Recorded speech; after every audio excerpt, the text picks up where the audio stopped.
are full with guarantees to prevent simple democratic majority decisions with regard to all different kinds of minorities. Obviously, this constitutionalism is particularly important in countries with potentially or actually totalistic religious majorities and aggressive secular majorities or aggressive secularist ruling elites.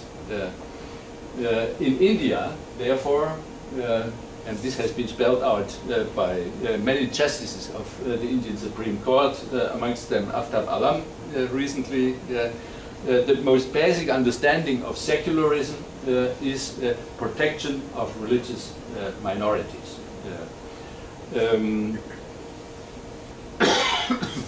So, liberal democracy is a historical and theoretical compromise and is full of internal tensions. It's quite amazing that this is often not reflected by justices. I quote Justice Ramaswamy from the Bommai ruling.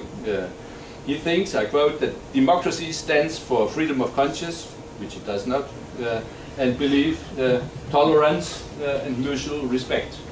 Nothing inherent in democracy is doing that. This is liberalism, or liberal constitutionalism, and not democracy. And one should be quite clear about that. So, the next, and this is maybe the second most basic understanding of the secularity of the state. Secularism as protection against political discrimination on religious grounds. Political secularism, as it is called by Tariq Modod, Rajit Bhargava and many others, or just democracy. Now, in our modern understanding of democracies, democracy means minimally popular sovereignty. So, in the classical formula, vox populi and not vox Dei. So it's the voice of the people that is decisive, not the voice of God or its earthly representatives.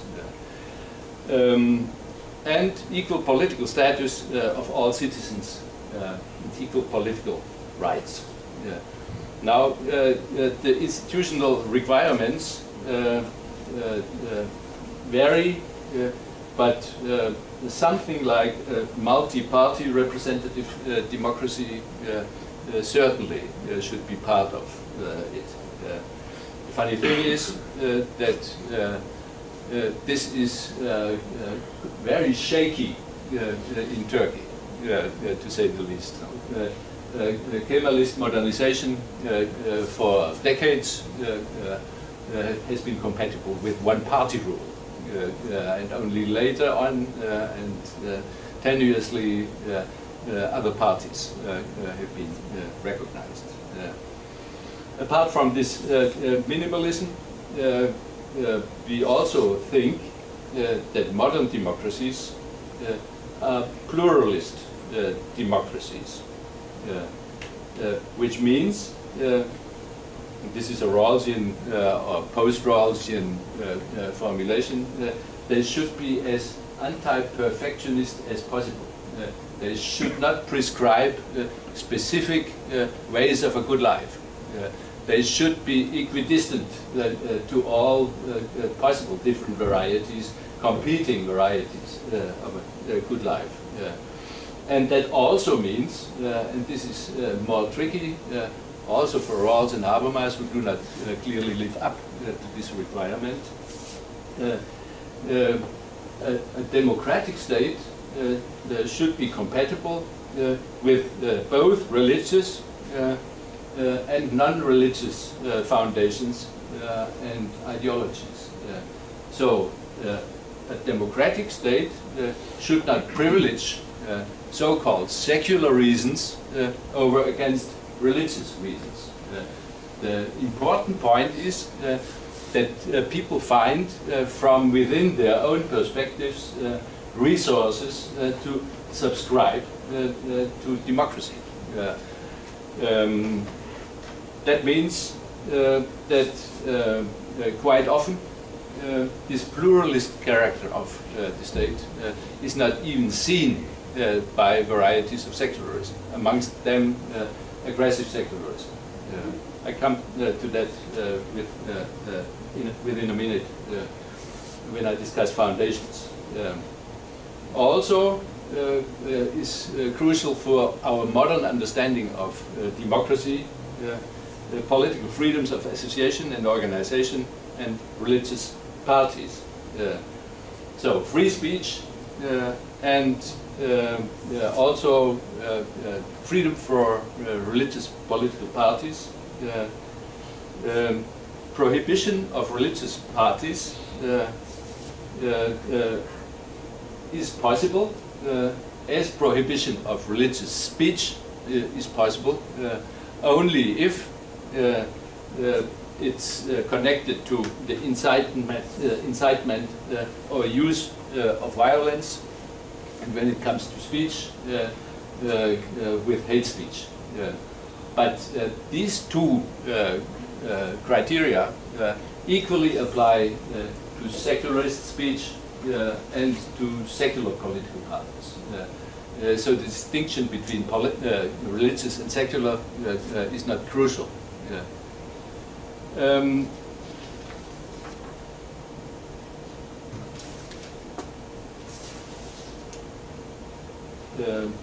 This secularism 6 now turns to speech. On the one hand, liberal democracy prescribes the guarantee of freedoms of political communication, broadly understood. This can be meant if you talk about inclusive secularism. Then secularism means secular reasons are as good as religious reasons if, and then come conditions. But quite often you find exclusive secularism in this regard. And particularly in the Turkish case and in the Indian case, religious speech is disqualified eo ipso. So before you open your mouth and independently from what you say, religious speech should not be allowed. As I said already, there are legitimate restrictions of freedom of political communications accepted by in all constitutions and international treaties, and I already referred to them. Maybe the most tricky thing is the argument that there should be, and this is a philosopher's argument,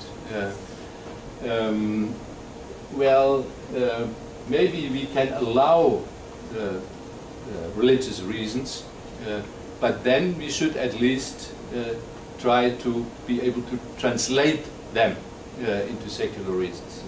This is the latest writings of Jürgen Habermas on the issue.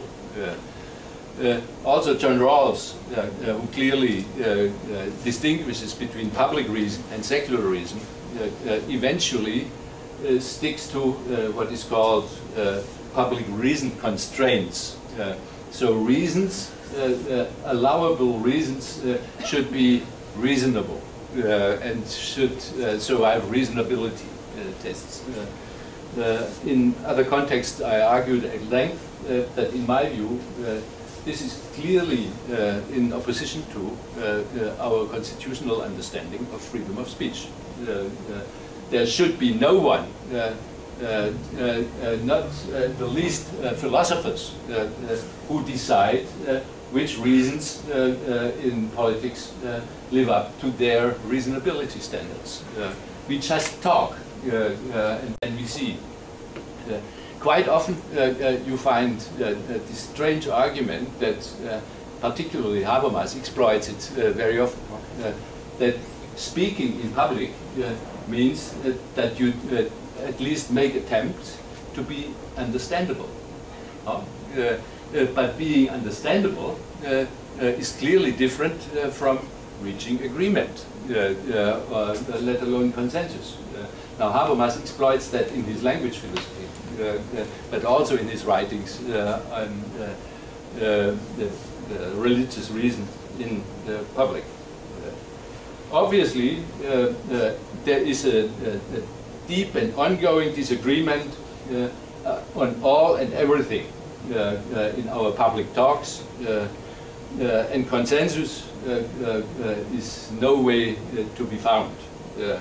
What matters are virtues of self-restraint and moderation, so live up to the requirement of non-violence, shortly speaking, and accept that all our truth, whether they are religious or scientific or whatever, are turned into opinions when it comes to democratic decision making. This is painful for religions which claim to possess eternal truth, but this is also very painful for scientists who think, well, we know exactly how it is, and this is how it should be done. More or less broadly accepted is the argument that scientists as kings is as bad as philosophers as kings, and that also the variety of a Marxist-Leninist scientific Weltanschauung is as bad as Saint-Simon, and so we should get rid of all those things, and we have to do, if we are able, to reach, to negotiate and deliberate with each other, because otherwise it's clearly and obviously right from the start who errs and therefore has no right to speak. So this has been too long. Sorry for that. 15 minutes. Oh, okay, that's fine. I'm not in serious danger.